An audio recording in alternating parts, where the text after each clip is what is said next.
पता है सुबह भाई, ये इंसिडेंट मेरे मौसी के साथ हुआ था। जब मैं उनके कमरे में गया तो मैंने देखा मौसी मेरे बेड से 5 फीट ऊपर हवा में फ्लोट कर रही थी। जैसे मैंने उनको देखा वो अपने बेड पे धप से गिर गए और फिर मैंने देखा कि उनकी बॉडी पूरी सफ़ेद हो चुकी है और उनका पूरा खून ऐसा लग रहा था कि ख़त्म हो चुका है और उनके बॉडी पे कई स्क्रैचेस आ ही रखी हुई थी और ये सब देख के मैं पूरा शॉक हो चुका था। नमस्कार दोस्तों, मैं आप सभी का स्वागत करता हूं अनकही कहानी चैनल पे। मैं शिवा इस चैनल पर पैरानॉर्मल एक्टिविटीज़ के बारे में बताता हूं जो हमारे सब्सक्राइबर और फॉलोअर द्वारा भेजे जाते हैं। आगे बढ़ने से पहले मैं आपसे एक रिक्वेस्ट करना चाहूँगा, आप जहाँ भी रहते हैं, जिसके साथ भी रहते हैं, सोच समझ कर रहा करें। आज का रियल इंसिडेंट हमें विनय भाई ने भेजा है, जो उत्तर प्रदेश के कानपुर जिले से रहने वाले हैं। ये सारा वारदात इनके मासी के साथ हुआ था। आगे बढ़ने से पहले मैं इनके फैमिली के बारे में कुछ बताना चाहता हूँ। विनय की माँ बाप बचपन से ही गुजर चुके थे। वो उनके मासी के साथ रहा करते थे। उनकी मासी का शादी बिहार के छपरा जिले में हुआ था। यह सारी घटना उनके ससुराल में ही बीता था। विनय भी उनके साथ रहते थे। तब विनय कुछ 12 साल के थे। मैं कुछ उनके ससुराल के बारे में बता दूं। उनके ससुराल में उनके पति, देवर और उनके ससुर रहा करते थे। उनके ससुर जो एक तांत्रिक थे, वो लोगों को उतारा किया करते थे। वो बहुत ही सिद्ध पुरुष थे। उन्होंने काफ़ी शक्तियाँ प्राप्त की थी, सिद्धियाँ थी उनके पास। ब्रह्म, राक्षस, भूत प्रेत, कई ऐसी चीज़ जो एंटिटी उन्होंने सिद्ध किया था। उनके घर के बारे में मैं कुछ बताऊं, जिसमें घर के बगल में एक पीपल का पेड़ हुआ करता था, जहाँ पे उनके ससुर पूजा किया करते थे। एक दिन की बात है, कुछ लोग उनके घर आते हैं, 3-4 लोग। उनके साथ एक लड़की भी आती थी, जिसको उन्होंने रस्सी से बांध रखा था। वो लड़की बेहोश थी। जैसे वो लड़की यहाँ पहुँची, वो अचानक से खड़ी हो गई और जोर जोर से चिल्लाने लगी, मैं नहीं जाऊँगी, मैं नहीं जाऊँगी, पर्दे के भारी आवाज़ में। विनय भी वहीं थे। विनय बताते हैं, जो मासी के ससुर थे, उन्होंने उस लड़की के ऊपर भभूत मारा।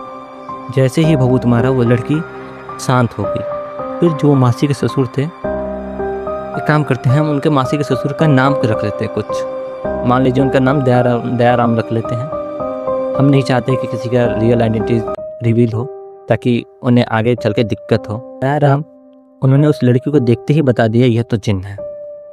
लड़की दोबारा से जोर जोर से हंसने लगी। लड़की ने मर्द जैसे भारी आवाज में बोली, पहचान गया तू? तेरी इतनी औकात नहीं है कि तू हमें निकाल सके। तेरे पीछे जो खड़ा है, तू उसके वजह से इतना बोल रहा है। दयाराम ने बोला, जब देख लिया है तो समझ ही गया होगा कौन है। तो अब तू बता, तू जाने का क्या लेगा? तब वो लड़की बोलती है, मर्द के भारी आवाज में बोलती है, तूने सही से देखा नहीं, हम कितने हैं? हम पूरे 9 जिन हैं। सभी इतने पुराने हैं, तेरी पीढ़ियाँ ख़त्म हो जाएगी, हम इतने पुराने हैं। दयाराम ने बोला कि तू कितनी भी शक्तिशाली हो, हम सभी को निकाल लेंगे। फिर लड़की थोड़ी शांत हो गई और अचानक से बोल पड़ी, भूल के भी हमें छेड़ने की कोशिश मत करना, वरना तेरा पूरा परिवार और तेरे आने वाली कई पीढ़ियाँ भी हम समाप्त कर देंगे। दयाराम ने सोचा, ये तो डराने की कोशिश कर रहे हैं, ताकि दयाराम काफ़ी ऐसे वो उतारा कर चुके थे, जहाँ पे एंटिटी उन्हें हमेशा डराने की कोशिश करती थी, ताकि वो उनका उतारा ना करे और भाग जाए वहाँ से। दयाराम को डराने की उन्होंने बहुत कोशिश किया, लेकिन दयाराम ने किसी न किसी तरह उन्हें निकाल तो दिया अपनी शक्तियों और सिद्धियों से। लेकिन ये उनकी सबसे बड़ी भूल थी। कहते हैं ना, जिन जैसी इतनी भयानक एंटिटी जब बदला लेने पर आती है तो फिर वो बदला लिए जाती नहीं। बात के 10 दिन होने के बाद गाँव में किसी की शादी थी। विनय की मासी जो, वो भी उनको शादी में जाना था। उन्होंने बाल खोल और परफ्यूम लगाकर शादी में जाने के लिए निकल गई। शादी को देखकर आते आते उन्हें 2 बज गया, क्योंकि गांव में ही शादी थी, कोई दिक्कत नहीं थी कितने भी लेट हो जाए। जब वो आ रही थी तो उन्हें कुछ अजीब लगा, जैसे उनको लगा कोई पीछे चल रहा है। वो घर आ जाती हैं, फिर वो अपना ड्रेसअप चेंज कर वो सो जाती हैं। अगले 2-3 दिन उन्हें कुछ नहीं महसूस हुआ। इस तरह वो आराम से इनकी ज़िंदगी चल रही थी।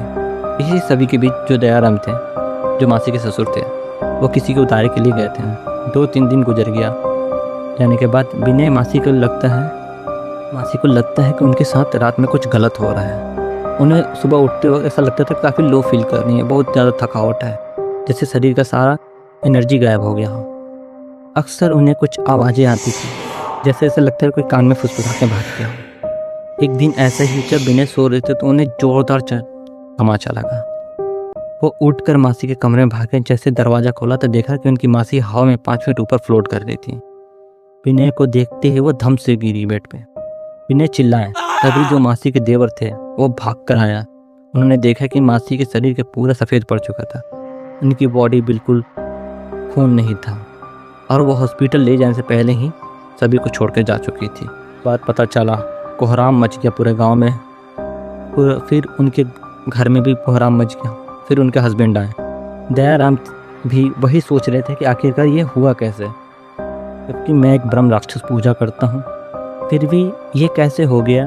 वो ये सोच ही रहे थे। तभी उनके जो पति थे, मासी के पति, वो अपने पिता से आके बहस करने लगे कि मैं ये सब बोलता था कि बंद कर दो, लेकिन आपकी गलती की वजह से मुझे ये हर्जाना भुगतना पड़ा। उनका जो क्रियाक्रम था वो किया गया। अभी तक जो दयाराम थे वो समझ नहीं पा रहे थे कि आखिर ये हुआ कैसे। वो उस पीपल के पेड़ के पास गए। उन्होंने वहाँ जाकर ध्यान लगाया। तब उन्हें पता चला कि उन जिन्हों ने उस ब्रह्म राक्षस को उसी पेड़ के ऊपर बांध दिया था। वो सब मिलकर उन्हें बांध दिया था ताकि वो उस पेड़ से कहीं और ना जा सके। इसलिए उस ब्रह्म राक्षस ने उनके घर में जो होने वाली ये मौत थी उससे उन्होंने मदद नहीं कर पाए। ब्रह्म राक्षस ने बोला, अगर मुझे छुड़ाना है और अपने परिवार को बचाना है तो तुम्हें अपने गुरु के पास जाना पड़ेगा। दयाराम उस ब्रह्म राक्षस की बात सुनकर वो अपने गुरु के पास जाते हैं। गुरु के पास जाते ही गुरु ने उनको बोलते हैं बैठने को, और गुरु बोलते तुझे कुछ बोलने की ज़रूरत नहीं है, मैं सब जानता हूँ कि तेरे साथ क्या हुआ है। वो और उनके गुरु उनके घर के लिए निकलते हैं। तब दयाराम ने निकलते समय अपने गुरु से पूछा, आखिरकार ये हुआ कैसे कि कुछ जिन्होंने ब्रह्म राक्षस को ही बांध दिया। फिर गुरु ने बताया कि ये 9 जिन इतने पुराने हैं कि उसने सबने अपनी शक्तियों से मिलकर उस ब्रह्म राक्षस को उस पेड़ पे ही बांध दिए थे। और उनके चेले उनके घर पहुंचते हैं। उन्होंने मिलकर 2 दिन तक ले बड़ा पूजा और हवन किया। काफ़ी देर तक ले हवन चली, पूजा चली। फिर उस ब्रह्म राक्षस को आज़ाद किया गया, तो जिन की शक्तियों को कमज़ोर किया गया।